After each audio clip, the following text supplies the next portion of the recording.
Welcome in, Husker Extra Two-minute Drill, Friday morning, a newsy Friday. Yeah. After Nebraska football practice today, Scott Frost met with the media here after practice this morning.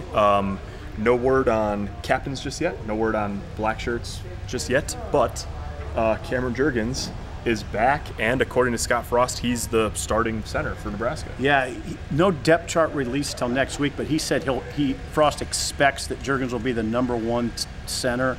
He says he's a game changer. Says the team looks different with Jurgens in there. Jurgens kind of blew in like a tornado in the last few practices, evidently. Yeah, he just sort of got ramped up last week. We saw him come up after practice. It clearly looked like he'd been working. Saw him in some video, at least doing one-on-ones. I wasn't even sure if he'd done full live, but Frost complimented the work that Will Farniok and Ethan Piper and AJ Forbes have done at center, but said Nebraska looks different when Jurgens is in there. So it'll be really interesting if he's the guy a week from now against South Alabama. Yeah, it sounds like, and those three, that might be your top three: Jurgens, Farniok, and Piper. Piper, yeah. I know, has been getting a lot of work with the twos, so he probably shifts to threes. Yeah. And that's a really interesting picture. We'll stay right with the offensive line. Nebraska has 3 scholarships that they can give out to walk-on guys. They've given one today after practice, Trent Hickson, sophomore, probably your starting left guard from Omaha Skutt Catholic.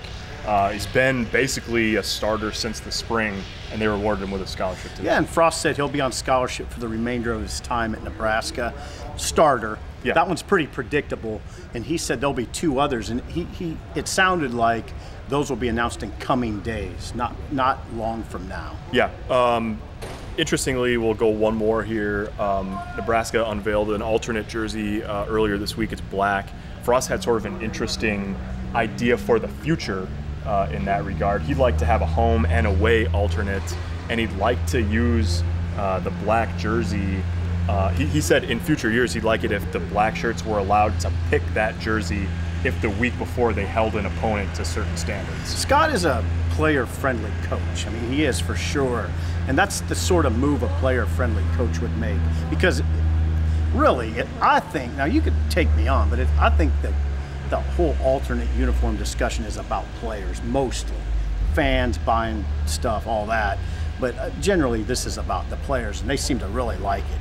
I'll take you on, but not on camera. That's Okay. all for today. Thank you for watching.